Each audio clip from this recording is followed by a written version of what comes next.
Berjumpa kembali dalam renungan harian AFX TV edisi Senin tanggal 21 September 2020. Saudara-saudari yang terkasih, sebelum kita bersama-sama merenungkan Injil hari ini, marilah kita masuk dalam doa. Dalam nama Bapa dan Putra dan Roh Kudus. Amin. Ya Allah Bapa, sumber segala kasih, kami kembali bersyukur kepadamu atas segala berkat dan rahmat terbaik serta anugerah-anugerah yang masih boleh kami rasakan sampai pada hari ini.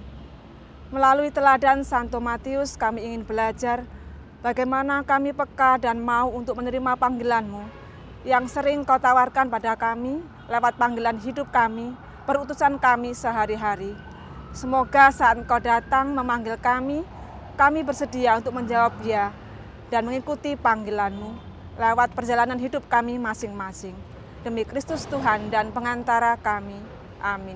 Dalam nama Bapa dan Putra dan Roh Kudus. Amin.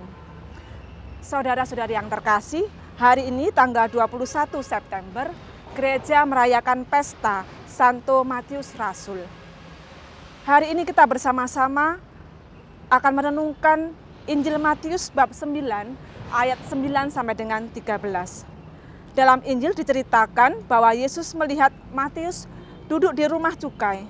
Lalu dia datang kepada Matius atau yang biasa disebut Lewi anak Alfius dan berkata kepada Matius, "Mari ikutlah aku." Memang tidak tertulis dalam Injil Matius secara detail, tetapi dalam Injil sinopsis yang lain diceritakan bahwa Matius penuh sukacita menerima sapaan Yesus dan ia mengadakan perjamuan makan khusus dengan Yesus. Karena Matius adalah seorang pemungut cukai, jelas perjamuan makan itu juga dihadiri oleh para pemungut cukai yang lain. Hal ini mengundang banyak kritikan dan cemoohan dari orang-orang Farisi. Mereka berkata kepada murid-murid Yesus demikian, "Mengapa gurumu makan bersama-sama dengan para pemungut cukai dan orang-orang berdosa?" Ketika Yesus mendengarnya, dia pun menjawab, "Bukan orang sehat yang memerlukan tabib, tetapi orang sakit. Aku datang bukan untuk memanggil orang benar, melainkan orang berdosa." Saudara-saudari yang terkasih, ada dua hal yang menarik dalam perikop Injil hari ini yang patut kita renungkan. Pertama, saat Yesus memanggil Matius, kita melihat bahwa Matius sedang berada di rumah cukai. Kita melihat bahwa Matius sedang bekerja dengan pekerjaannya saat itu. Saudara-saudari, kita melihat dalam Injil hari ini betapa Tuhan selalu memanggil kita dengan apa adanya kita. Seperti Matius yang sedang bekerja memungut cukai, Tuhan Yesus tidak pernah mundur untuk mau memanggilnya. Ia tidak malu, ia tidak peduli dengan kritikan orang-orang Farisi, ia tetap ingin Matius menjadi rasulnya. Matius dipanggil tidak saat dia berada di rumahnya atau sedang bersembahyang dalam keadaan yang suci, tetapi Tuhan memilih Matius saat dia melakukan pekerjaannya sebagai pemungut cukai. Saudara-saudari, ini juga menggambarkan bagaimana kita, manusia yang penuh dosa, juga selalu dipanggil Tuhan dalam segala kelemahan dan kedosaan kita. Tuhan tak pernah memikirkan apa dosa kita dan kelemahan kita saat Ia ingin memanggil kita. Hal yang kedua yang kita patut renungkan adalah bagaimana Yesus sungguh-sungguh ingin menerima manusia apa adanya.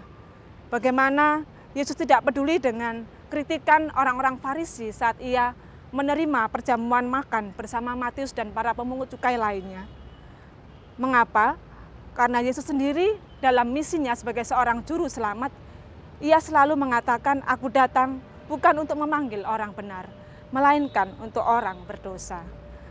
Nah, saudara-saudari yang terkasih dalam Yesus Kristus, dalam merayakan pesta Santo Matius Rasul pada hari ini, ada pertanyaan reflektif yang sungguh-sungguh disodorkan kepada diri kita masing-masing. Sudahkah kita berani menjawab panggilan Tuhan seperti Matius yang langsung meninggalkan segalanya dan mengikuti Yesus?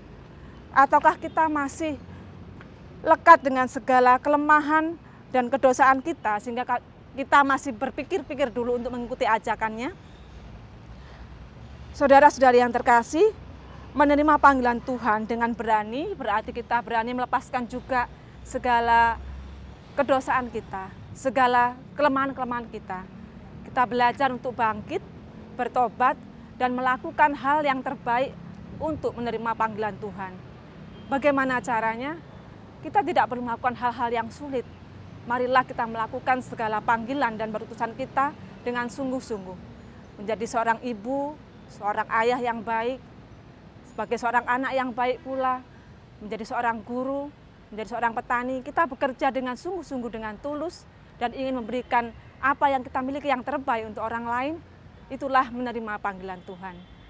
Saudara-saudari yang terkasih, marilah kita bersama-sama berjuang untuk menerima panggilan Tuhan lewat perutusan dan panggilan kita dalam kehidupan kita sehari-hari. Tuhan selalu memberkati kita semua. Amin.